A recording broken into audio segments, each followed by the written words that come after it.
अब हिले दुखाते बाटे कैला तू सैया राते अब हिले दुखाते बाटे।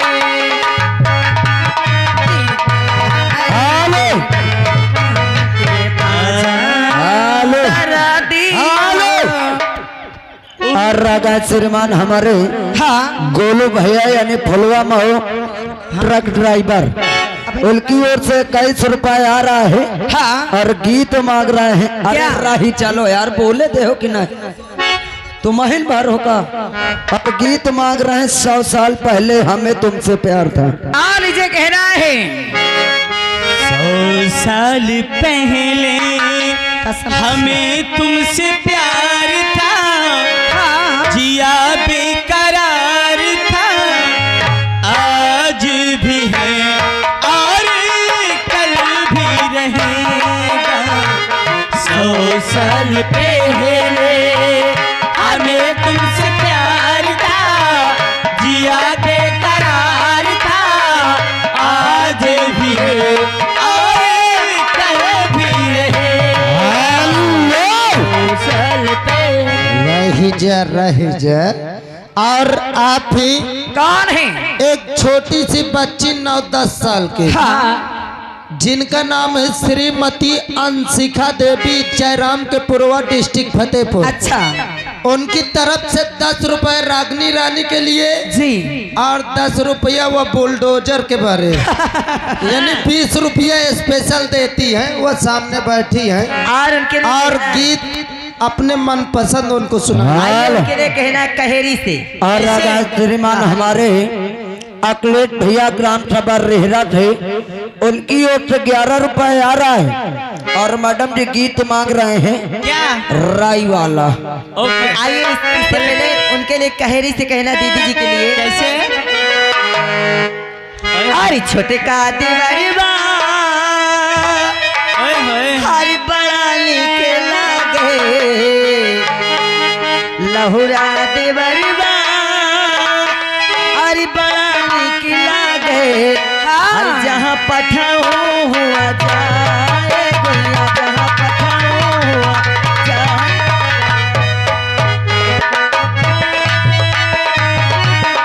छोटका देवरा बड़ा लिख लागे, छोटका देवरा बड़ा लिख लागे जहाँ पठाओ हुआ जाए गुड़िया जहाँ पठाओ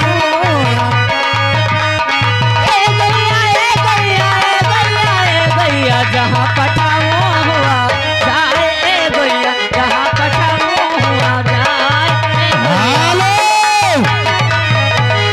और फिर आ गए वही दोबारा अंशिका देवी जयराम के पुरवा 10 रुपया रागनी रानी का, 10 रुपया करिश्मा रानी का।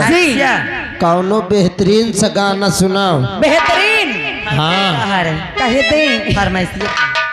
आइए राई की फरमाइश आई थी, कहना है राई से। हाँ अरे छलिया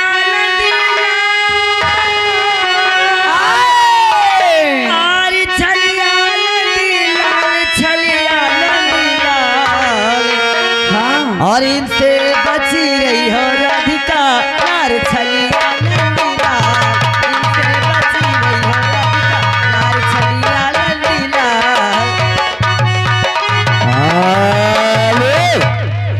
और बातें करे किसी और थे ऐलान सुने बड़े गौर से। अच्छा और रागा श्रीमान हमारे जाने पहचाने छाया हुआ नाम यादव जी यानी बुलेट वाले ग्राम सभा चौफेरवा से। अच्छा उनकी ओर से 51 रुपए आ रहा मैडम ने। अच्छा गीत मांग रहे दर्दिया उठे बाल माँ भैया कहा थे पूरा गाना हो, अगर गाना कटी तो 1 से 1 रुपया से कटी। जमन कैला तू सही अब हिले दुकान कैला तू सही अब हिले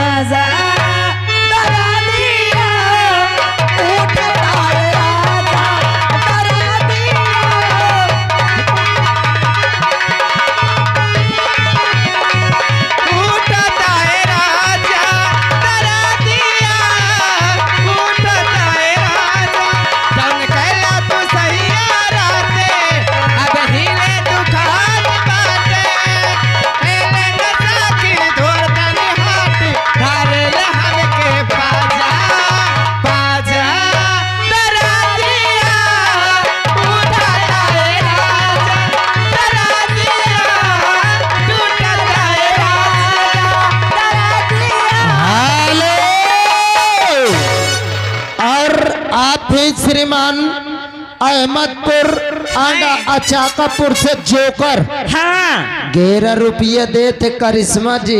ओए गंगा पार से उड़ी टिटहरी और बहनी उड़ाए दे। हाल और रागा श्रीमान हमारे पोतीलाल कॉमेडियन साहब भाला उनकी ओर से 101 रुपए घर मालिक साहब को व्यवहार और 11 रुपए पार्टी को बहुत बहुत धन्यवाद। और लीजिए गर्मा गर्म और गंगा पार से उड़ी टिटहरी अरे हाय बैठी आए बहनी बैठी और गोलर की डार बैठी गोलर की डार बैठी।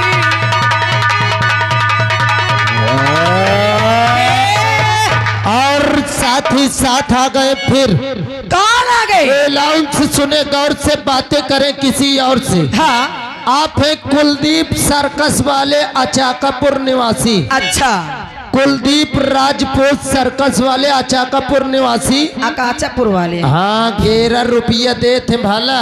हाँ सामने बैठे उनका का सुनावे चाहत हन। उनके लिए क्या है? हेलो और रागा श्रीमान वही अंशिका देवी जी भाला ए मैडम जी लाला 11 रुपया बिचारी अपनी मोरे बारे फिर दे आई दैया वह छोट के बेटी बैठी वो भैया पारे हैं हाँ और दीदी बैठी हैं भाला क्या कहना चाहती है उनके लिए बहुत उनके लिए कहना है बिट्टी के लिए बिट्टी के लिए क्या है? और जियत रहा बिट्टी और जियत रहा हो रानी और तुम का रखा गंगा मैया जियत रहा।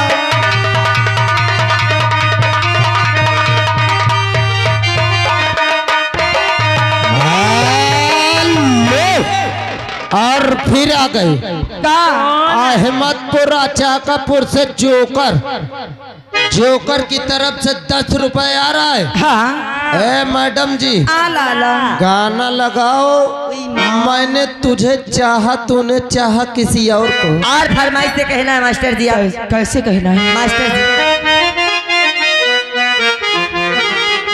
और मैंने तुझे चाहा तूने चाहा किसी और को।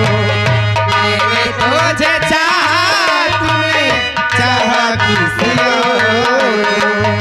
राम करे तू जिसको चाहे राम करे तो जिसको चाहे वो चाहे किसी और को मैंने तुझे चाहा तूने चाहा किसी और को मैंने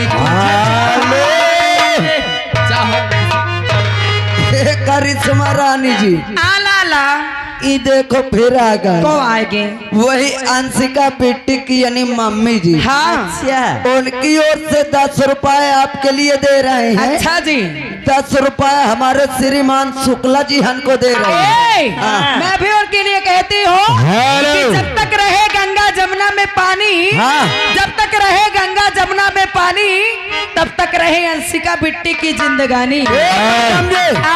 और गीत मांग रहे हैं हाथ में मेहंदी मांगे सुंदर हो जाएगी।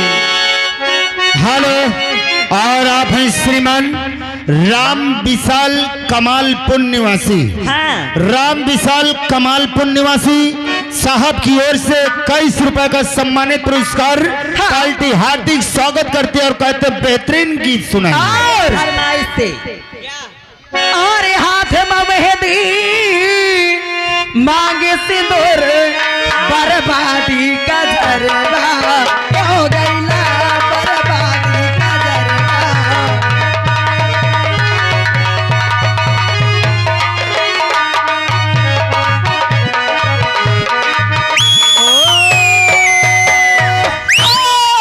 हेलो और आप आ गए श्रीमान कल्लू अचाकापुर निवासी। कल्लू भैया अचाकापुर निवासी 51 रुपए घर मालिक साहब को व्यवहार दे रहे हैं और 11 रुपए कंपनी के लिए इनाम पार्टी स्वागत करती है।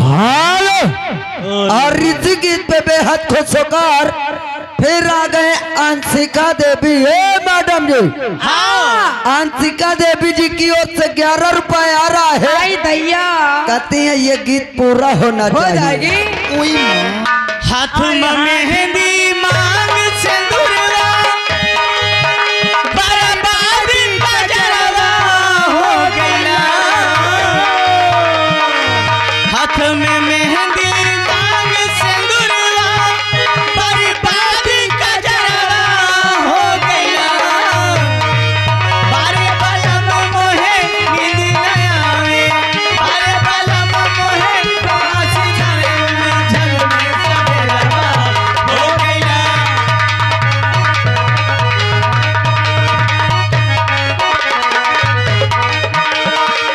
बारे बाला मुकर दसवा में छाए, बारे बाला मुकर दसवा में छाए, उलझन में सबेरवा हो गई ना हो, उलझन में सबेरवा हो गई ना।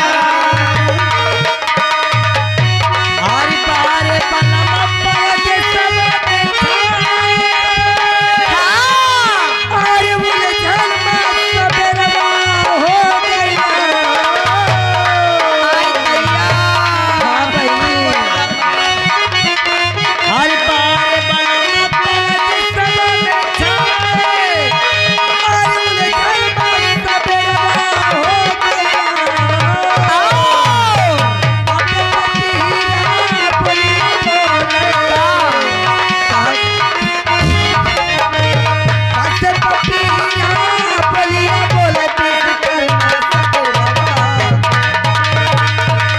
आओ और आ गए श्रीमान हमारे कमल और विमल। कमल और विमल दोनों भैया जी की ओर से 21 रुपए आ रहा है। और मैडम जी गीत मांग रहे हैं, क्या रे बेदर्दी चुम्मा लेके चले गए। हेलो, और आप हैं श्रीमान चंद किशोर। चंद किशोर बहबलपुर निवासी। चंद्र भैया जी की ओर से 51 रुपए घर मालिक साहब के लिए व्यवहार और 11 रुपए की इनाम पार्टी स्वागत करती। चंद किशोर बहबलपुर निवासी, चंद किशोर बहबलपुर। अरे लेके चले अरे लेके चले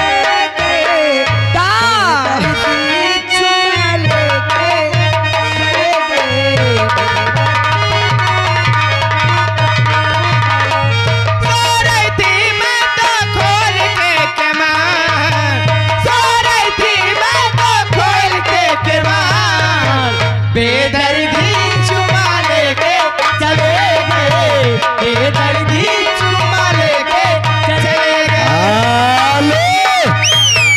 और व्यवहार लिखने वाले भाई से गुजारिश है भैया हमारी तरफ ध्यान लगाएं।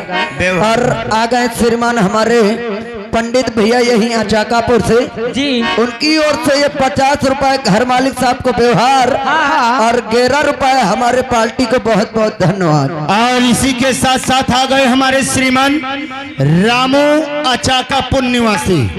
101 रुपए घर मालिक साहब के लिए व्यवहार और 11 रुपए कंपनी के लिए इनाम पार्टी हार्दिक बधाई देती है। और लीजिए कहना है बहन जी। क्या है कैसे कहना है कैसे